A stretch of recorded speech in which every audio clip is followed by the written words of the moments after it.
Vika got tired, leaned back on the seat of her car, and rubbed the bridge of her nose. From all this headache that was going on in her life, she was completely confused and could not come to any final decision. And the problem was this: she was cheating on her husband. She was cheating because she was very much in love with her lover. Her husband, Sasha, was a police sergeant. They had been married for 4 years, and for 3.5 of those 4 years, she had no regrets about getting married. Everything changed when she saw Nikita Prokhorov. She and her husband went on vacation to a small recreation center outside of town. The recreation center was a kind of camp for those who liked to go hiking, sleep in tents somewhere in the woods, near a campfire, go hunting, and so on. My husband loved such trips, and that time he took Vika with him. The girl still didn't know whether to be thankful for this trip of holy conduct or to curse the day she had arrived there.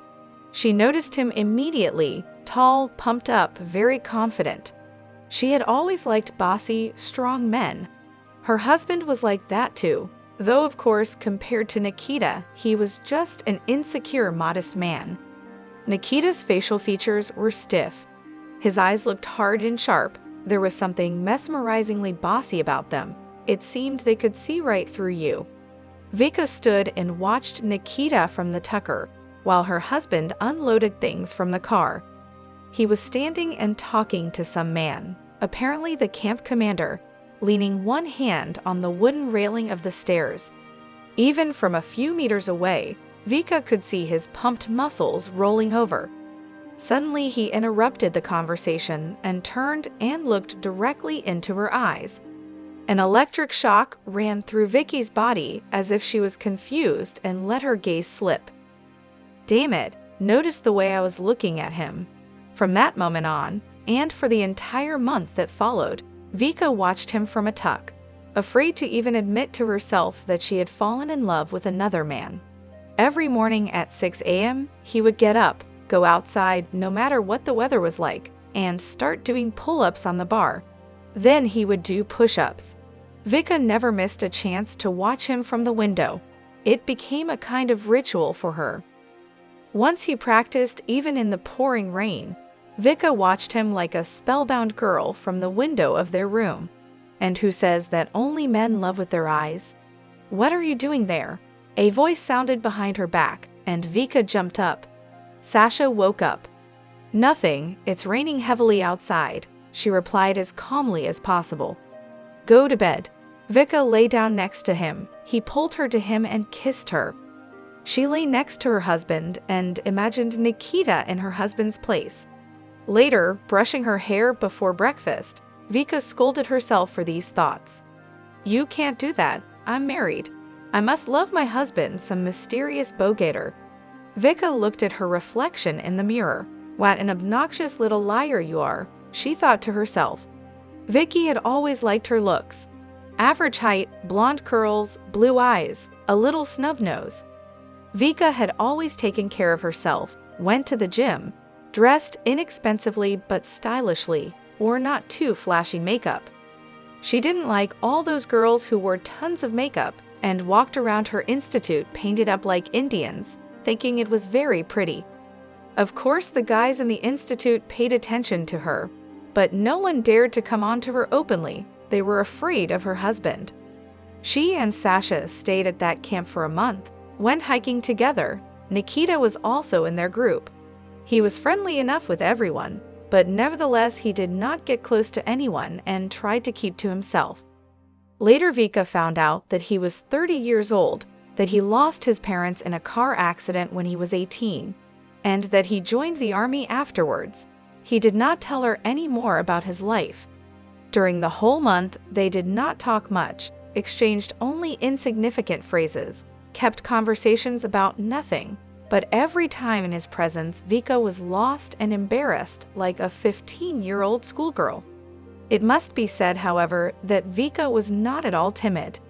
She had a sharp tongue, as her husband pointed out more than once, but all the sharpness disappeared in Nikita's presence. At last, it was the last day of their stay in the camp. Tomorrow morning, early, everyone would go home. Vika was relieved on the one hand that they would be leaving, because at last her life would be back to normal and all unnecessary thoughts would finally leave her head. But on the other hand, because they would never see each other again. Her only hope was that tomorrow she would find a few minutes before she left to say a few goodbye words to him. She couldn't even imagine what would happen next. It was getting late enough, around 11 o'clock in the evening. After gathering the linens, Vika hurried to the laundry room to turn them in. There was no light in the room, so she left the door open and began to stack the laundry. Suddenly, the door behind her slammed shut. Vika abruptly turned around and was dumbfounded. Standing in the doorway was him, Nikita. His dark hair was disheveled and damp, obviously after a shower. "Hello," said Vika, not knowing how to act. "What are you doing here?" "Watching you," he said calmly, without taking his eyes off her. Slowly, like a tiger, he began to approach her. Vika backed away, leaning her back against the wall. "Don't be afraid," he said. "Nothing bad I will not do you." He walked over and touched her cheek with his hand. Vika was thrown into heat by his touch, but nevertheless she found the strength to say, "I have to go, my husband will be worried. It's been a long time since I've been a boy, and I've noticed how you've been watching me all this time," he said. His gaze could have melted metal. Blood rushed to Vika's face, and she blushed. "Idiot," he saw the whole time. "How could you be such a fool?" she scolded herself to the girls. "I've been watching you myself for a long time," he said quietly. "You can't imagine what went through my head when I first saw you. It wasn't easy to catch you. Your husband was on the lookout," said he with a slight chuckle. "What's he saying? Has he been watching me all this time too?" He didn't even show it. Vicky's thoughts whirled around in her head. Meanwhile, he began to hug her. "Nikita, you can't do that," the girl said, barely breathing. "I'm married." "Do you think that will stop me?" he asked. She no longer had the strength to resist, and then she succumbed to the feelings she had felt for the whole month watching him. Later, they sat in the laundry room, right on the floor, spreading out some blanket found there. She snuggled against his muscular chest. He stroked her naked back.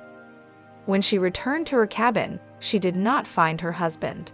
Her first thought was that he might have been following her, but later going into the dining room, she found him in the company of friends over a beer and a game of cards. The next day they were going home. She didn't look at her husband, afraid he would read something in her gaze. They never saw Nikita. He left in the early morning before dawn. He didn't even say goodbye, Vika thought then.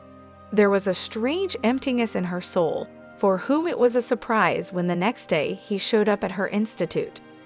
A girl walked with the last course. All the students had left, only their group remained, which slowly drifted apart. The girl went down to the first floor and was on her way out, when suddenly she stopped halfway down the stairs. He, Nikita, was leaning carelessly against the windowsill. The bag fell out of the girl's hands in surprise. She did not even pay attention to it. Noticing her, he headed toward her. Vika's mouth went dry. Taking her by the waist, he dragged her into the corridor and pressed against the wall and kissed her. "You're crazy, they'll see us." Her voice was barely audible. "No, they won't," he said.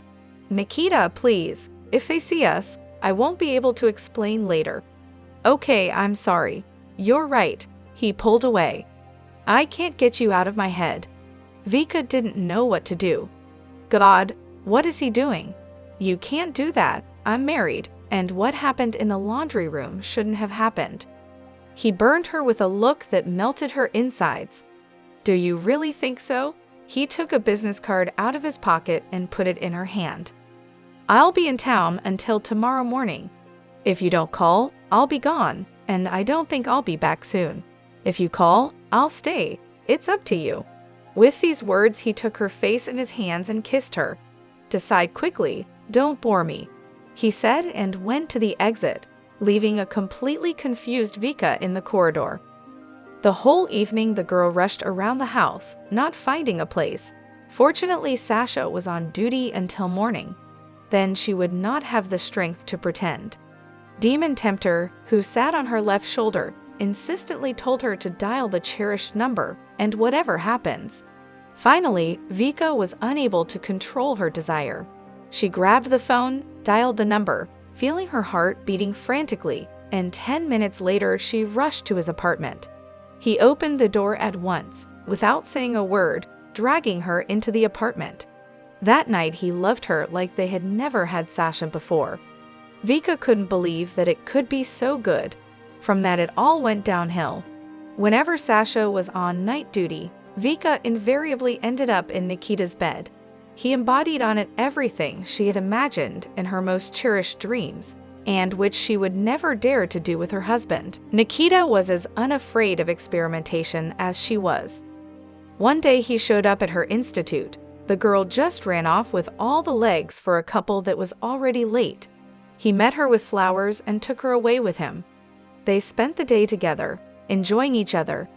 Then in the evening they went to a restaurant, where he takes money to take her to very expensive restaurants, and rents a fairly decent apartment in the center of Moscow. She had been trying to find out for a long time. He just kept quiet. Once, when they were lying in bed, he told her that he was a mercenary. She rose on her elbows and looked into his eyes. "And who hires you?" "It depends," Nikita shrugged. "Works for those who pay well."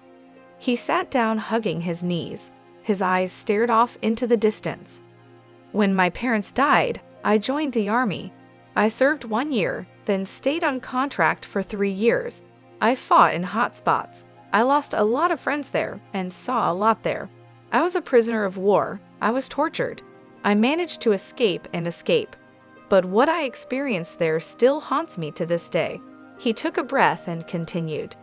"When my contract was up and running, I tried to get back to a normal life, get a job, but nothing worked out for me. I was getting fired from my job. I didn't have enough money for anything. I ended up being taken to jail. I was looking at life in prison, but then important people from the military got interested in me. They offered me a deal. Either I worked for them and had all the charges dropped, or I'd rot in prison. I chose the former. I realized that fighting was all I knew how to do. Thus began my war epic." Nikita watched her facial expression carefully. He seemed to expect her to get up and leave now, but she didn't. She realized that she loved him too much to turn away, even after what she had learned. Yes, there were plenty of moments to remember over the last 6 months. He knew how to be gentle. Vika still remembered when Sasha had to go away for a few days for work, and she spent those days with Nikita in the country house he rented for them. Those were the best days of her life. The girl took her hand away from her face and looked out the car window. All these events had come to her mind in the last half hour that she had been sitting here. The girl remembered the last night she had spent with Nikita. Sasha had gone off on another night duty, and Vika, as usual, spent the night in the arms of her lover. They sat on the windowsill. She leaned back against his chest and talked about the future. "I wish I could spend the rest of my life with you. Be your wife, have your children." "It's possible," he said, looking out the window at the city at night. "How? You lead that kind of life because you can't live in a family. For you, I'm willing to try." Vika smiled slightly, but then became serious again. "There's another problem. Your husband." Vika sighed. "Divorce," the reply followed. "I don't even know what to expect from him if I tell him about the divorce. I can't force you, and I don't want to if you still love him." "Do you really think I still love him after everything that's happened between us in the last 6 months?" "Then file for divorce." Vika clutched at the steering wheel. File for divorce. Yes, that's exactly what she would do. She couldn't live without Nikita. How she would live further with Nikita, given his job, she did not know, but she was sure they would find some way out. Starting the engine, the girl drove home. Sasha had already returned from duty and was eating breakfast at the table. When Vika entered the kitchen, he looked at her strangely. Then he stared at his plate again. "Where have you been?" "I was bored. I decided to go out and do some shopping." "Which one? Who cares?" Angrily Vika answered. Lately, she had been annoyed by everything about Sasha. Is this an interrogation? Sasha looked at her again with his strange look. How was the vigil? She asked, deciding to somehow maintain the conversation. There was a pause. I wasn't on duty today. He looked at her calmly, he said. And you weren't out shopping, either were you? His eyes locked on hers, pinning her to the chair. He knows. Vika realized with sudden, clear clarity. He knows everything. How? It was as if an icy lump had formed inside her. Sasha got up slowly from the table. You've been acting very strange lately. At first, I thought I was just winding myself up, but no. So today, I decided to check it out. I purposely told you that I was going on night duty, and I sat in the car near the entrance and watched. An hour later, you drove somewhere, and I followed you. You came to some house and went into the driveway and didn't come out. All night long. What do you think I saw in the morning? Vika sat there unable to move. She knew what he saw in the morning. The two of them and Nikita came out of the porch and stood by the canopy, kissing and unable to get enough of each other. She was distracted from these thoughts by Sasha's iron grip on her wrist. Vika cried out, and with a jerk he pulled her off the chair and dragged her into the room. He pushed her to the floor and hovered over her like a slab of reinforced concrete. So this is what you do here while I'm stuck at work. Vika sat horrified, huddled on the floor. Somehow to leave the apartment, but he was now in such a frenzy that under no circumstances would not let her out. Sasha, meanwhile, turned around in the wall and sharply ripped the phone's cord, ripping it out of the wall. What is he up to? The girl thought in panic. He put her hands behind her back and began tying the phones with the cord. The girl tried to break free, but their strength was clearly unequal. Sasha is begging, let me go, let's talk. Talk about what? Cheating on me with another man somehow. The girl shook. His eyes were filled with such rage that Vika understood that he would neither let her go nor listen to her. And now, dearie, we're going to do this. You give me the number of your lover, I'll call him, and you ask him to come here. You come up with your own reason. Vika sobbed frantically. Is that clear to you? Vika nodded. That's good. Having managed to control her voice, Vika called out the numbers. Sasha put it on speakerphone. It rang, and after the third, Nikita picked up the phone. Yes? Vika's heart jumped. Nikita, baby, something happened? Vika saw how at the word baby, Sasha frantically squeezed the phone he held near her mouth. Can you come to me now? Why? What happened? Sasha is away at work. He was called away urgently. Maybe you could come over and help me with something. There was a silence. Okay, I'll be right there. An answer followed and the connection was disconnected. Sasha put the phone away. Well, we'll wait. Nikita pressed the call back. Something was wrong. Just because the girl called his name, he knew something was wrong. But what the hell? Her husband had gotten wind of them. Something told him there was more to it than that. Her husband wasn't afraid either. He wasn't afraid of much in life anymore, anyway. Pulling up outside the driveway, Nikita got out of the car. There was an unpleasant feeling in his chest, which he had trained back when he first served in a hotspot. A sense of danger, but Vika was there. Vika had called and asked me to come over. Daring the door of the entryway upon himself, he literally flew up the stairs. The door to their apartment was open. Without knocking, he entered the apartment and froze on the threshold. Sasha was sitting in the chair across from him. Hello, dear. Come in, have a seat, said Sasha mockingly. Just close the door. Nikita quietly walked into the apartment, closing the door. Lock the door, the landlord commanded. Nikita did as commanded and went into the room and sat down on the sofa. His eyes assessed the situation. His brain was feverishly thinking, but only Vika was nowhere to be seen. Well, Sasha said, sprawled out on the chair. Let's have a man-to-man talk. I don't mind, Nikita said with a sneering arched eyebrow. So how long have you been sleeping with my wife? Nikita was silent. Where the hell is Vika? Thought Nikita. I remember you, said Sasha.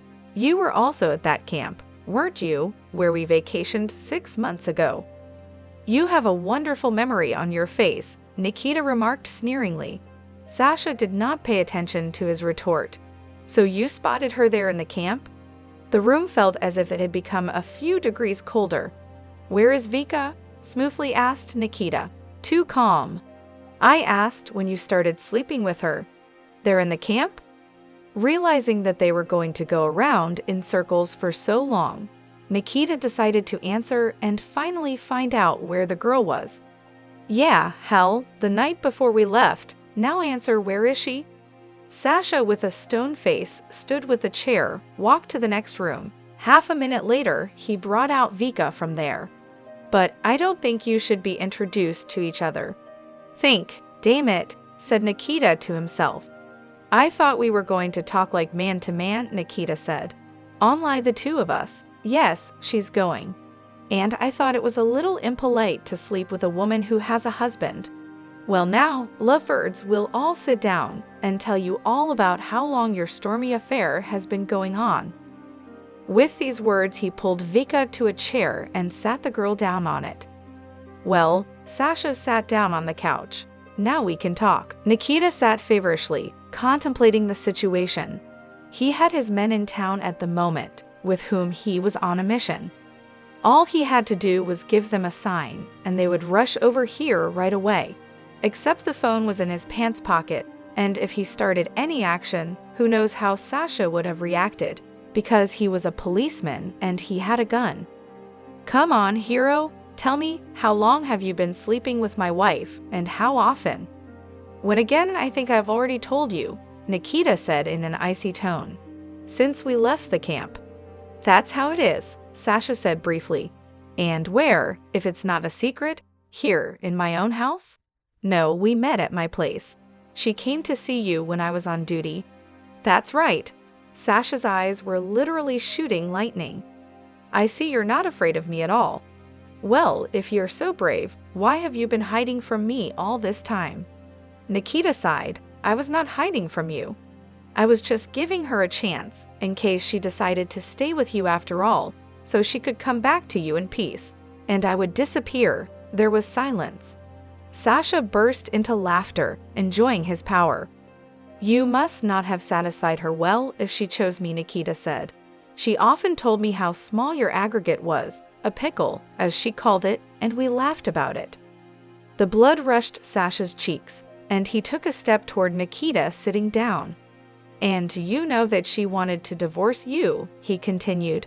Said she would file for divorce as soon as the school year was over, that she was sick to death of your little pencil, which you don't even really know how to use. With a flaming face, Sasha, forgetting about caution, walked up to Nikita, making a fist to strike. Waiting for him to get close enough, Nikita kicked him in the shin as hard as he could. Without wasting a second, Nikita punched Sasha in the face, breaking his nose there. He bounced away from him screaming, sparks flying from his eyes. Another leg kick went straight to his chin, and he, rolling his eyes, collapsed unconscious. Nikita was finally able to dial the coveted number, call his men on speakerphone. We don't have much time, he said. I got it, his buddy said. We'll be there soon. A frightened Vika sat next to him with wet eyes. Dekta, be patient a little longer. Soon we will be out of here. 10 minutes later, Sasha began to move on the floor. Vika clung to Nikita in horror. She was shaking. Sasha cussed, trying to get up, blood streaming down his face from his broken nose. He started to look around for his gun, but it was too late. There was a rumble. It was Nikita's men burst into the apartment, breaking down the door. The strong, muscular man in front, apparently the man in charge, quickly realized what was going on. One sharp blow, and Sasha was knocked out again. Nikita, what shall we do with this madman? Asked Slava, nodding at Sasha. Wait, we'll sort it out now. He took Vika to her room, away from prying eyes. You get dressed while we decide what to do with your husband. What will you do with him? She asked quietly. I don't know yet. Nikita returned to the room, and his men, 5 in all, were crowded together. Sasha was still unconscious. "What did you decide?" Slava asked him. Nikita looked at him. "Call the police." "Do you want to wait for a policeman?" grinned Slava. "It won't take long." Half an hour later, the police arrived. Sasha was taken away. At parting, he looked at Vika and the echidna and smiled. The girl turned away. She could not calmly look at his face. After the interrogation, Nikita took her back to his place, and they were finally left alone. "What shall we do now?" she asked, sitting on the sofa. He pulled her to him and kissed her. "What did you want? Before all this, we'll be together." He poured her a glass of some kind of solution, made her drink it. "What is it?" she asked. "A sedative. It came in handy for me in my time." The girl drank it. "Go to sleep," he said. "We'll think it over tomorrow." Vika moved to live with Nikita in his apartment, and as she dreamed after graduation, began to work as a journalist with a dream to go to work in America. "If I do go there, how will you feel about it?" "I'll go with you wherever you want, even to the North Pole," he answered. Nikita himself got a job as head of security for a local businessman and quickly built up his subordinates and earned the boss's respect, becoming his right hand.